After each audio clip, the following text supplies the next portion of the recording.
इकट्ठा हैं। महिलाएं हैं और पुरुष भी इसमें हैं, छोटे छोटे बच्चे भी हैं जिनके हाथों में गुलाब के फूल नजर आए और कहते हैं कि स्वागत करते हैं, हम लोगों के लिए बेहतरीन कदम है ये जो सरकार द्वारा उठाया जा रहा है। इसमें एक दो महिलाओं ने ये भी कहा कि पहले 3 तलाक पर बात हुई, वो हमारे लिए बेहद फायदेमंद रही और उसके बाद अब ये कदम उठाया जा रहा है, ये भी हमारे लिए बेहद फायदेमंद है। पिंकी जी देखिए, अभी पिछले 2-2.5 मिनट पूरा सरकारी महिमा मंडन हुआ चैनल पर, कोई बात नहीं उसका, लेकिन साथ ही में आप मुझे एक बात बताइए, और ये बड़ी लॉजिकल बात है, बड़े फैक्ट पे मैं बात करता हूँ। मुझे ये बताइए, जिन लोगों से भी आपने पूछा है या जिन रिपोर्टर साहब ने आपके चैनल से ये जो वहां पर रिपोर्टिंग कर रहे थे, क्या जो विधेयक है उसकी कॉपी आपको भी मिल गई है? आपके चैनल के एडिटर साहब को मिल गई है? क्या उन लोगों को जिनका आपने इंटरव्यू लिया, क्या उनको उसकी कॉपी मिल चुकी है? मुझे बताइए ना। अगर उसकी कॉपी मिल चुकी है, उन्होंने सबने गहन उस पर चर्चा कर ली है, पढ़ लिया है, तो ये समझ आता है।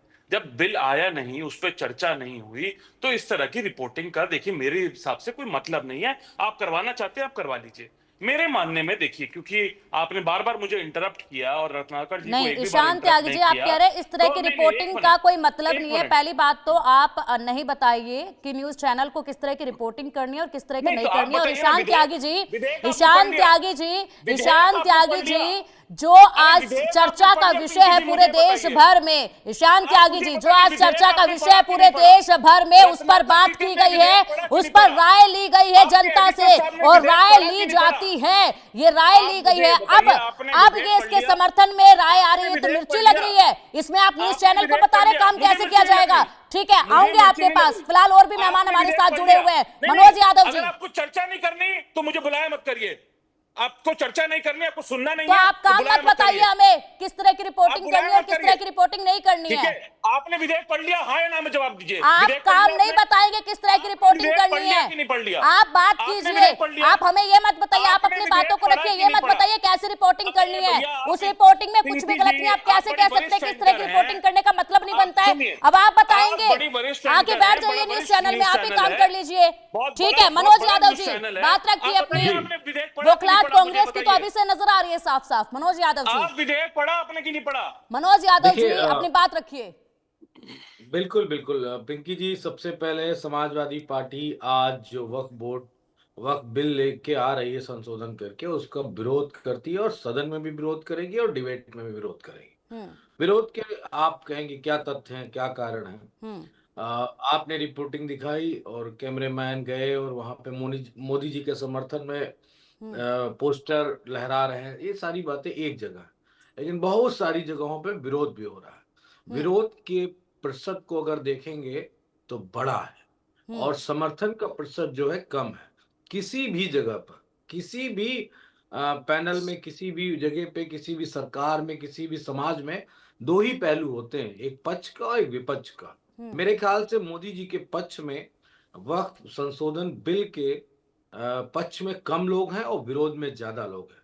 तो क्या इस देश में किस तरह की बात सुनी जाएगी? ऐसी बात सुनी जाएगी जिसमें समर्थन विरोध में ज्यादा होगा उनकी। ठीक है मनोज जी, अब एक बात बस इसमें मुझे बताइए, आप कह रहे हैं कि विरोध में ज्यादा है और इसके पक्ष में कम है, ये आपने कैसे मापा? मापा जी की किसी भी सरकार का हर एक एंगल होता है और इस पे जो चर्चा हमारी ज्वाइंट पार्लियामेंट कमेटी के सांसदों ने किए हैं और जो सुझाव जो परिवर्तन करने के लिए इसमें हवाले दिए गए थे, उनको किसी ने भी सरकार ने नहीं माना। सरकार वही बिल ला रही है जो सरकार को पसंद है। सरकार वो बिल नहीं ला रही है जो देश की जनता को पसंद है। हमारे ज्वाइंट पार्लियामेंट कमेटी के कितने सुझाव मानेंगे आप बताइए। मनोज यादव जी फिलहाल देश में सरकार वो है जो जनता की पसंद है, सरकार वही बनती है जो जनता को पसंद होती है। खैर ठीक है, आऊंगी आपके पास। जेपीसी अध्यक्ष जगदम्बिका पाल ने क्या कुछ कहा, एक बार ये सुन लेते हैं, उसके बाद आती हूँ आपके पास। ये मेहनत का रंगाई जो सरकार ने जिस उद्देश्य से दिया था स्पीकर साहब से कि इस बिल को आप जेपीसी को सुपर्द कर दें और जेपीसी से पूरे देश के स्टेक होल्डर के साथ बात करें।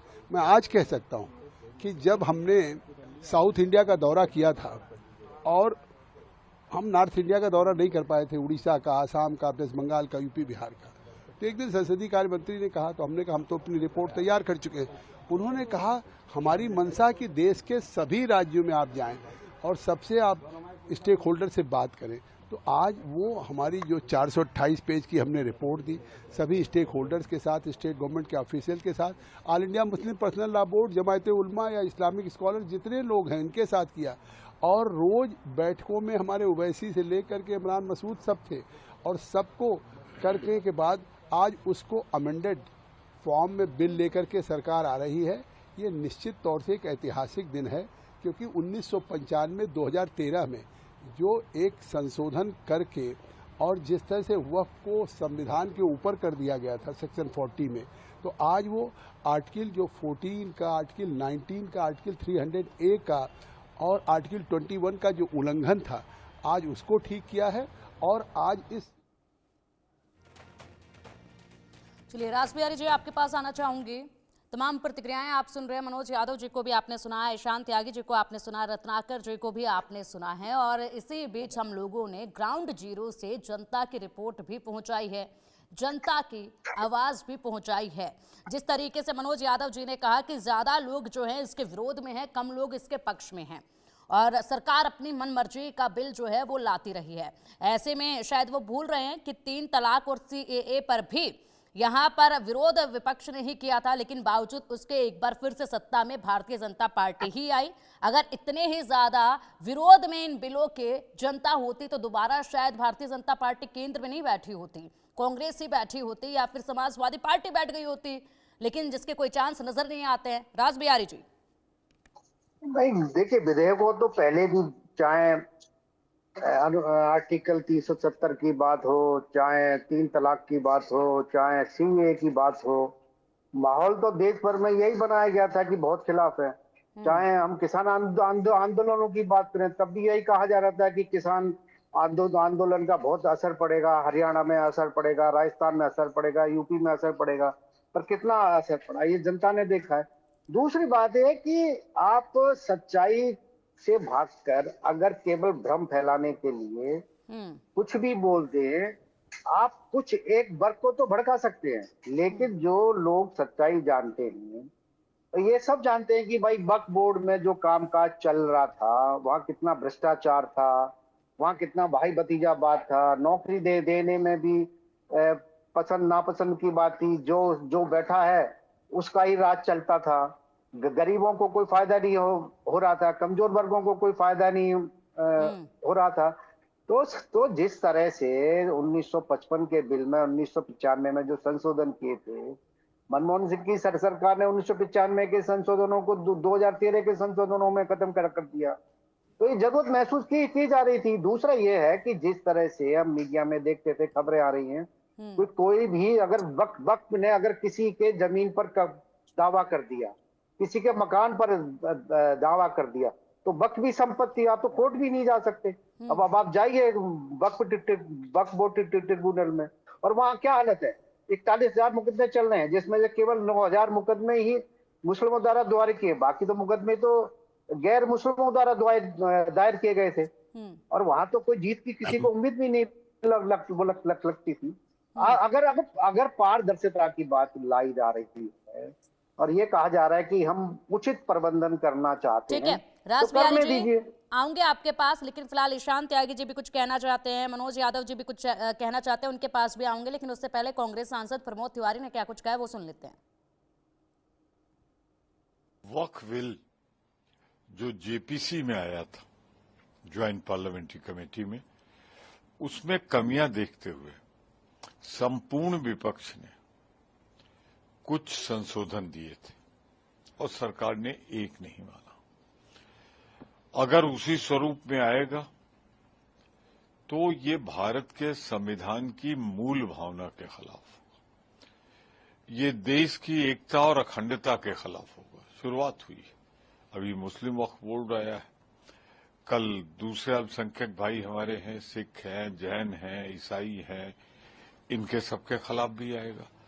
तो जो भारत का स्थापित संविधान है उसके खिलाफ है ये, इसलिए इसका हम विरोध करेंगे, क्योंकि इसको लाने का मकसद है।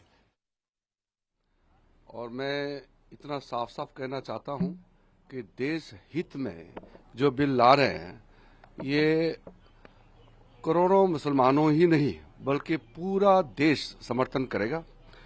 और देश हित में कोई भी काम हो और गरीब मुसलमानों के लिए, महिलाओं के लिए, बच्चों के लिए जो भी जरूरत काम